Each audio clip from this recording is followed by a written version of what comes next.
mentalmente se tornando cada vez mais complexo, o retrato que acabei de pintar é incorreto, e alguns dos princípios mais fundamentais e bem comprovados da física também estão errados. Mas, se a imagem estiver correta, se o desenvolvimento do universo não obedece a um projeto e não evoluir para uma complexidade ainda maior, como interpretar a história de Deepak sobre o núcleo de hidrogênio solitário, nascido nos primórdios do universo e subindo na vida ao se tornar parte desse esplêndido metal, o ferro, e chegar até a consciência humana? Como um evento tão improvável poderia ocorrer? Será que isso seria realmente possível num processo aleatório? O tempo todo objetos lindos e regulares surgem a partir de leis da natureza sem propósito algum, de arco-íris a flocos de neve. Mas os seres humanos tendem a procurar padrões e, assim que os encontram, a pressupor que eles nasceram por alguma causa. Em O Andar do Bêbado eu escrevi sobre o caso de um corretor de fundos de investimento chamado William Miller, famoso por gerenciar uma carteira que rendeu mais que o índice da Standard & Poor's durante 15 anos.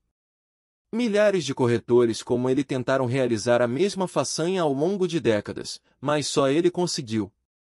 Mesmo para os inúmeros que consideram o mercado de ações algo na melhor das hipóteses periférico, parecia que a proeza só poderia ser praticada por quem tivesse um incansável e brilhante talento para prever o futuro das ações individuais e investir a partir disso. Mas a matemática da probabilidade gera um resultado surpreendente. Se você substituir esses milhares de corretores por jogadores que atiram uma moeda para o ar, uma vez por ano, com o objetivo de obter cara, vai perceber que também são muito altas as probabilidades de esses jogadores conseguirem 15 anos ou mais de acerto. A tão alardeada façanha de William Miller pode ter sido o resultado apenas da aleatoriedade.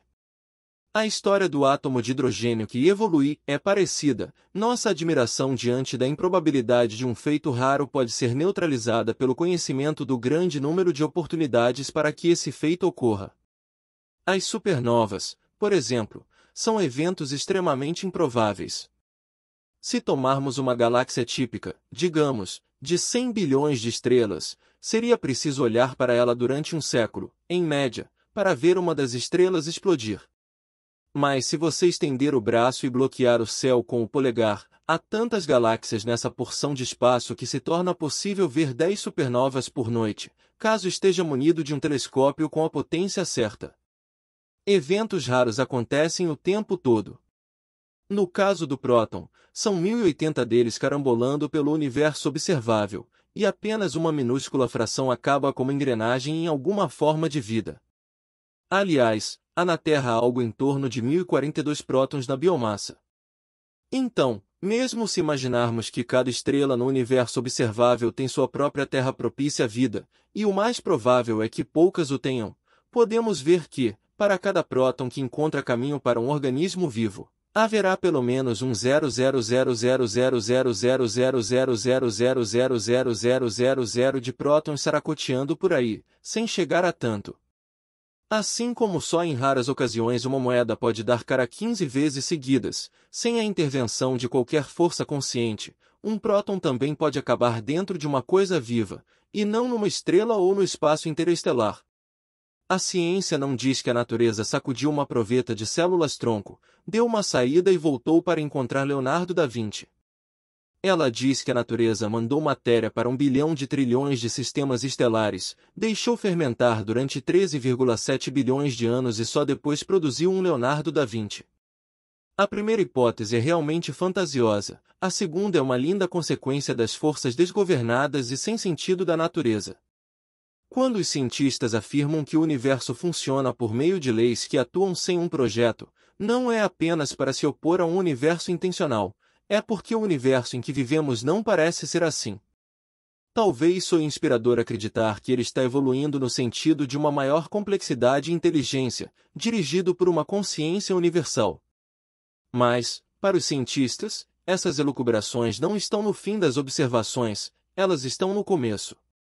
J.E.P. ataca o reducionismo da ciência como abordagem para entender o universo, mas os cientistas não estão comprometidos com um método só. Quando um fenômeno pode ser facilmente explicado pela redução a seus elementos mais simples, os cientistas fazem isso. Quando não pode, e ele depende das interações coletivas de grande número de componentes, nós também reconhecemos isso. Assim, ao estudar as propriedades da água, os químicos analisam seus componentes moleculares. Mas quando os oceanógrafos estudam as marés, eles não estão interessados nos constituintes mais sutis da água.